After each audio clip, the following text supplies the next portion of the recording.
دغه ویډیو دی یوازې هغه ځوانان وګوري کوم څوک چې داخل افغانستان کې دي. اکثرا دا چې کوم ځوانان چې په افغانستان کې دي هغوی دا هوس کوي چې ولا موږ اروپا طرف ته لاړ شو. ګورئ ترقي ځای په خارجي مملکتونو کې کم یو دي چې تاسو پکې رشد وکړئ او زر ترقي وکړئ. هغه یا امریکا ده یا کاناډا ده. یوازې دغه دوه مملکتونه دي، امریکا او کاناډا. نو که چېرته تاسې واقعا غواړئ چې په ژوند کې پرمختګ وکړئ، مخکې لاړ شئ، ځان ته یو لایف جوړ کړئ، یو لایف سیټ کړئ، یو ژوند تاسې جوړ کړئ، نو تاسې راشئ کاناډا ته راشئ چې تاسې د ژوند په خوند پوه شئ او تاسې خپل هغه ترقي کوم استعداد چې تاسې په ځان کې لرئ هغه استعداد تاسې شو کړئ. او هماغه وخت کې بیا تاسې پوهېږئ چې کله تاسې دلته ورسېږئ بیا پوهېږئ چې کاناډا واقعا د ترقي ځای ده او تاسې څومره رشد کولی شئ په خپل ځان کې هغه استعداد ته په کتو سره.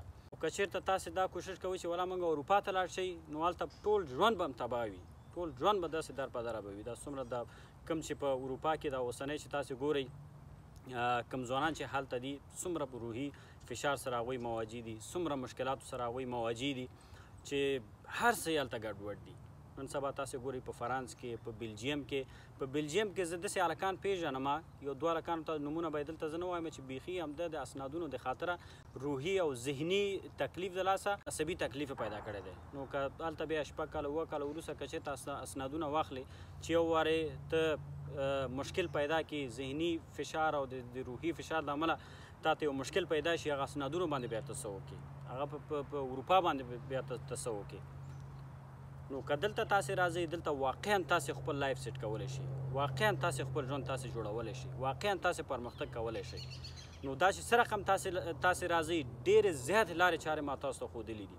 همدا اوس تاسې کولی شئ زما یوټیوب چینل ته تاسې ورشئ، هلته مکمل طریقې ما ښودلي دي، حتی چې تحصیلي ویزې څه رقم تاسې اخلي. همدلته پوهنتونونو ته زه تللی یم، ویزټ ما کړی، نو دقیق معلومات ما تاسو ته ټول کړي دي. ډېرې زیاتې لارې چارې دي، ډېرې اسانې لارې چارې دي، خو لږ چې دا سرچ کول پکار دي. که چېرته تاسې سرچ وکړئ، که چېرته تاسې کومې طریقې چې زه تاسو ته ښیم همدغه طریقو باندې تاسې لاړ شئ نو ډېر ژر ډېر په اسانۍ سره تاسې کولی شئ د کاناډا ویزه تاسې واخلئ.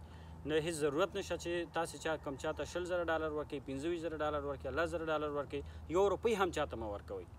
نو په خپله تاسې اپلای وکړئ. دا چې کوم چاته تاسې پیسې ورکوئ چې ویزه درته وباسي، هغه خو داسې نه ده چې ډایرکټ سفارت ته ورشي او تاسو ته ویزه واخلي او تاسو راسي ویزه په لاس کې درکړي چې دا واخله ستا ویزه شوه. په همدغه طریقې چې زه درته ښیم په همدغه طریقه باندې هغوی هم تاسو ته ویزې وباسي چې هغوی به مصرف څومره راځي، یا به $500 یا به $1000 تاسو نه اخلي $10,000. ولې خپله سرچ نه کوئ؟